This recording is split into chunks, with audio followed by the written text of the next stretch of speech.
defensively, that was one of the better performances for you guys this season. What helped you guys be effective without really fouling a lot down in the paint? It was just more focused, locking in from the tip about defense, coming out just wanting to get stops. I think it's more a want-to thing than anything we really did. We just came out today and wanted to end the year off right. So we had more of a defensive mindset today, I feel like, than offense. How do you, I guess, explain the difference where you come out so focused on one end of the court and then the other end of the court is just not going the way you expect it to go? I think it happens with basketball. Just one thing about basketball, not every night you're going to hit shots. Not every night the offense is going to flow easy. And I think it's happened like the past two games maybe. Offense just isn't flowing, which is going to happen. College basketball is going to happen. But the really good teams tip their hats off on defense. When you're not out there scoring, when shots aren't falling, if you can come out and have performances like this, that's what shows if you can be a really good team. And that's what helps people go down the stretch and win big games. So how do you explain the difference from 32% shooting in the first half to 63 in the second? I think that's right back to basketball. We didn't come out not hitting shots. Defense is going. Defense leads the offense coming down the stretch in the first half, and it moved into the second half where we come out. Offense is finally clicking with the defense, so that's when you see big numbers from 28 points in the first half to 51 in the second, while still maintaining the defense we had. Did it feel like you were playing a smaller guy after Taco? This guy was only, what, 7'2"? Yeah, it really, I mean, they switched out so much. They switched out their bigs so much, it really didn't. It was really, like I played a different guy, like it felt like every 2 minutes. So, I mean, but it was obviously a big difference from 7'6" to like 6'10". I mean, this big dude's in the league, in our league. So, I mean, that's going to be a nightly thing, I feel like. I'm ready for it, though.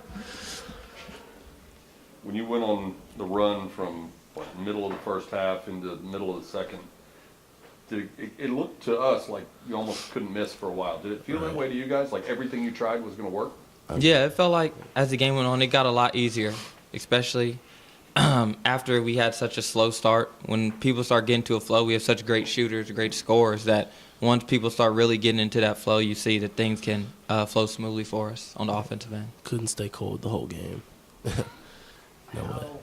It just felt like maybe one of the turning points was with 2 minutes left in the first half, and Chargois has that big put-back dunk after I think it was your steal in transition. What kind of momentum did that play give to the team? Big plays lead to momentum. Like one thing, steals, fast breaks, dunks like that, those are in basketball are huge momentum shifters, and as we saw with last game, Drake can dunk the ball. So so when he did that, it's one of those plays that's just going to get us going and ignite us, and that's just what it did in a time we really needed it to.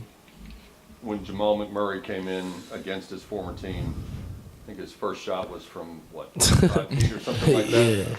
Yeah. Was there any difference in him prior to the game? Did you see any extra emotion or nerves or excitement or anything out of Jamal? I think Jamal came out and played the way he usually plays. He played good. Obviously, you play in one-year-old team. I feel like if we played Arkansas, I'd probably be the same way, like a little bit more emotion. So it was expected, but he came out and played well. Everybody played well, so I feel like it was just one of those things. So you guys and the coaches didn't have to calm him down? Nah, he cold-blooded. He was ready. Yeah. First big road trip coming up. Got 2 games out of town. Do you change how you prepare at all when you know you have a big road trip coming up? Or? Yeah, especially 2 big road games, conference play. You know things are a lot harder on the road, especially so being able to knock out 2 home wins is good. You don't want to go into the new year or road games with a loss, so you feel like people are sort of down. We're up in spirits right now, so coming to these road games, just focusing in really, being able to keep up a defensive performance like this. If you can go into somebody else's house and get stopped like we did tonight, that'll really help.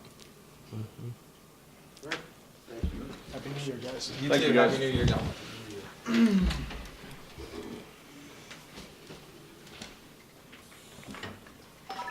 What I really